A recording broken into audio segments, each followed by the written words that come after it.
Rémy, quelque part au large de la côte bretonne, le jour même, la nuit désormais.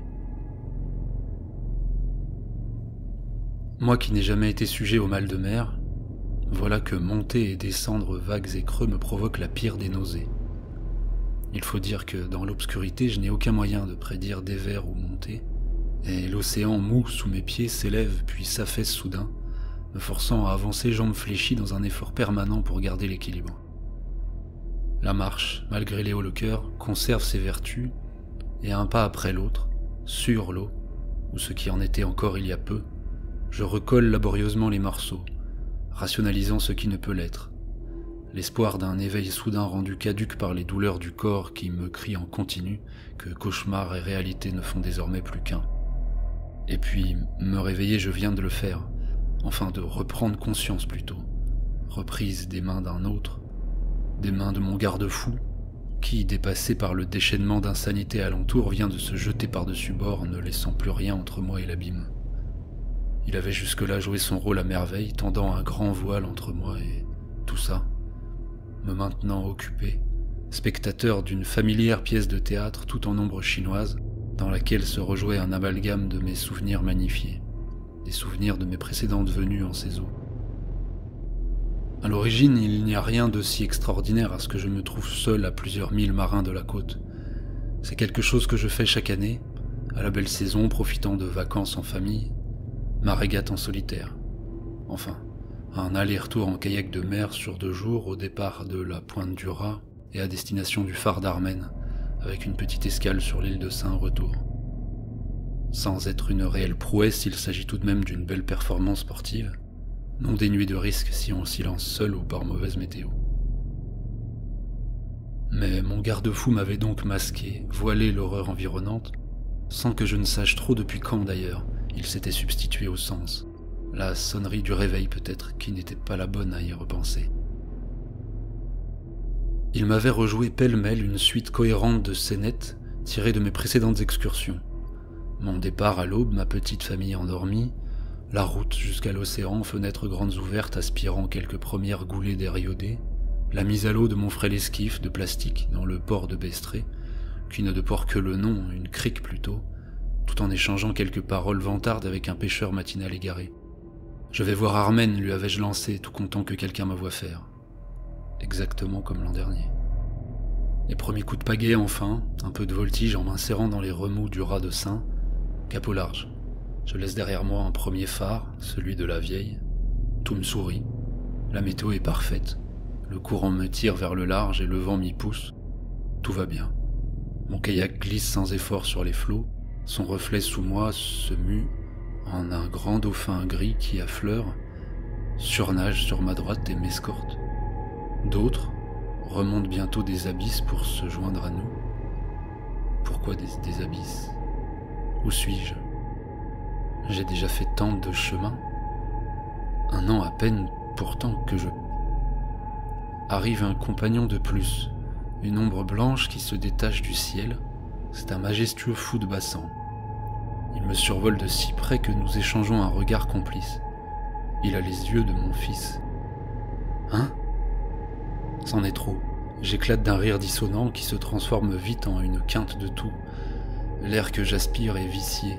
Il m'arrache la gorge et ma bouche s'emplit d'un goût féreux, un goût de sang. Dauphin, fou de bassan disparaissent. Le garde-fou, lui, ne garde plus rien. Il lâche l'affaire, s'enjambant lui-même pour sauter de notre balcon. Le voile se déchire, tombe à sa suite en vaguelettes ondoyantes, révélant le noir. Une obscurité quasi complète règne sur la mer, à l'exception d'une bande lumineuse qui s'étend, étroite à l'horizon. Un simple trait jaune-orangé qui délimite encore pour un temps le ciel des flots. Je cède à une peur panique, ne comprenant rien de ce que je vois ni ne ressens. Respirer m'est douloureux et l'air stagnant pue le soufre. Au-dessus, derrière moi, tout est noir, presque solide. Je m'agite beaucoup trop et manque de chavirer, ma pagaie m'échappe et mon bras gauche bat les flots dans une vaine tentative pour la rattraper. J'abandonne très vite, mais pas assez. L'eau est chaude, pas tiède, chaude, et mon bras en ressort huileux. Je le lève devant moi pour le voir briller luisant, reflétant les éclats orangés de la ligne d'horizon. Il me picote, groggy. Je sens plus que je ne ressens la brûlure chimique qui en ronge le derme. Je ne sais pas combien de temps je reste là à glapir, appelant ma mère.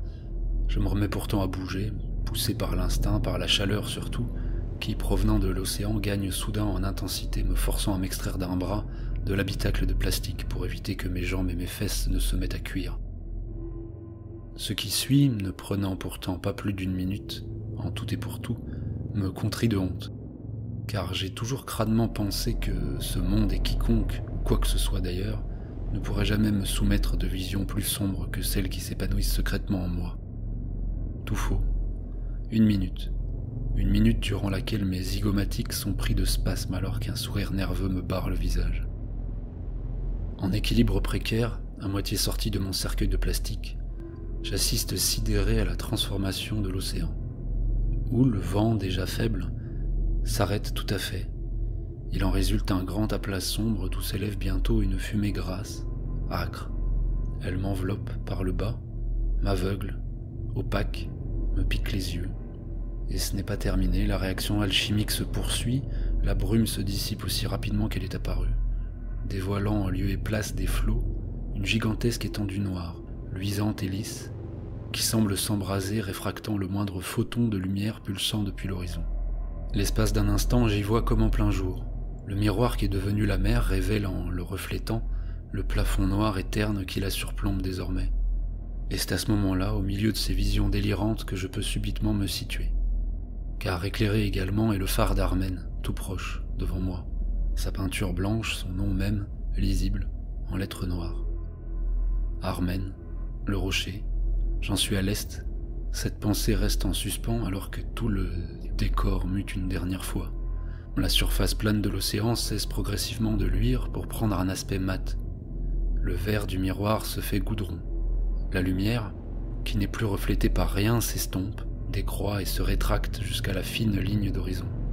Dans un même temps, mon kayak est soulevé, rejeté par la densité de cette nouvelle matière, et en équilibre déjà précaire, je finis par chavirer, roulant sur le côté, sur l'eau. J'englousse. Je me défends comme je peux. Allongé, le dos sur un asphalte chaud qui ne semble pas avoir tout à fait fini de prendre, le regard perdu dans le noir d'un ciel qui n'a plus rien à offrir, je m'attends à être happé ou consumé. Rien ne se passe. La matière tiède refroidit rapidement sous moi et supporte sans peine mon poids, si bien que presque déçu, je me redresse, abandonnant l'espoir d'une fin rapide. Je ne sens plus du tout mon bras gauche, mais mes joues par contre, crispées, ma bouche toujours écartelée par un sourire fou, me sont la source d'une douleur lancinante. Je tente un sanglot pour la forme, mais il ne prend pas. Il m'est difficile de refouler l'instinct qui veut me faire marcher vers le large, vers les restes de lumière. C'est le souvenir de l'œil du fou de Bassan, le regard de mon fils qui finit par balayer cette pulsion. J'avance donc face aux ténèbres. Je suis à l'est d'Armen, je repense. Il me faut marcher le phare dans le dos si je veux pouvoir refouler la terre. Régulièrement, je me retourne pour regarder le phare à contre-jour, fluette colonne noire sur la ligne toujours plus ténue de l'horizon. Il est mon seul point de repère si je ne veux pas dévier de ma trajectoire. Lubie de la logique, il n'est déjà plus qu'un minuscule trait noir reliant le ciel et mer. Un cil, pas plus, entre les deux paupières d'un monde qui s'apprête à fermer l'œil pour de bon. Sous l'épaisse couche d'asphalte mou en laquelle s'est muée sa surface, la mer se remet lentement à bouger. Des vagues, dessous, comme des pulsations cardiaques, un cœur qui se remet à battre. Je n'arrive pas à m'en réjouir et surtout cela complique passablement ma progression. Creuses et vagues tout d'abord timides gagnent vite en amplitude et m'interdisent tout temps d'arrêt, tout repos. Soumise à ce mouvement, la couche noire sur laquelle je marche se met à exsuder par endroits un substrat odorant et glissant. Suintant, secrété au sommet des vagues, ils ruissellent jusqu'à leur creux où ils forment de petites mares, éphémères car bientôt soulevées à leur tour, s'écoulant en tous sens pour en former d'autres. J'essaie tant bien que mal de ne pas y mettre les pieds, sinuant entre elles lorsque je peux les voir, mais ballotté, soumis au roulis, je suis privé de lumière à chaque descente, perdant la vue, plongeant dans l'ombre à chaque dépression. À chaque remontée cependant, à perte de vue, une mer de dunes noires, trahie par quelques reflets huileux, quelques-unes de moins à chaque fois, à mesure que la ligne orangée s'amenuise, puis plus aucune. La lumière dans mon dos s'est éteinte. Elle a tremblé quelques secondes, vacillé à la manière d'une flamme d'un reste de bougie, la cire liquide finissant par noyer les derniers millimètres de mèche.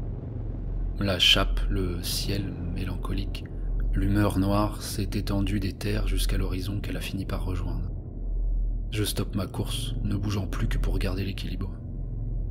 Où aller, de toute façon.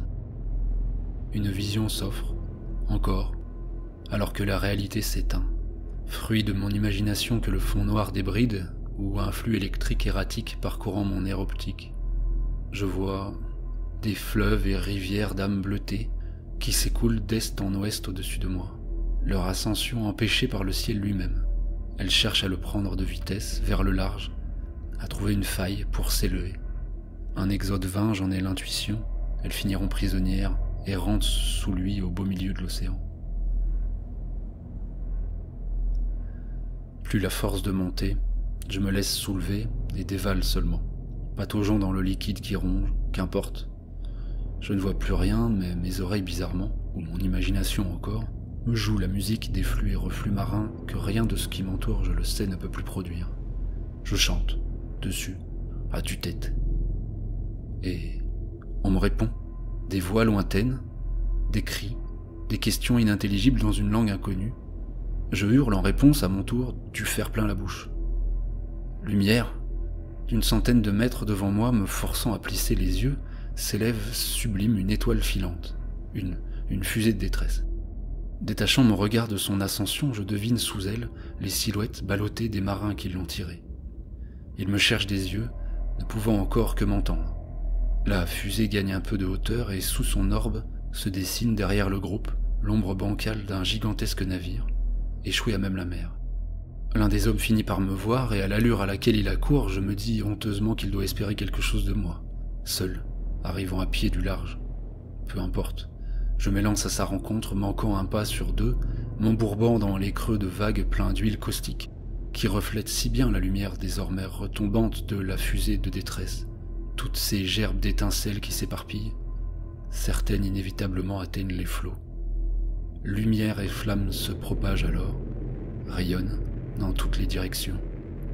Il doit pressentir le brasier derrière lui et pourtant il ne se retourne pas. Nous nous percutons bras ouverts. J'ai le temps de voir qu'il me ressemble, malgré son faciès buriné, malgré sa peau tannée, sa petite taille. Il a le même sourire que moi. Je l'enserre aussi fort que mes bras exsangues me le permettent encore, mon menton sur son épaule, les yeux emplis de reflets rouges, un océan de flammes, et nulle part pour nos restes où j'hésire. L'en-deçà et le ciel condamné.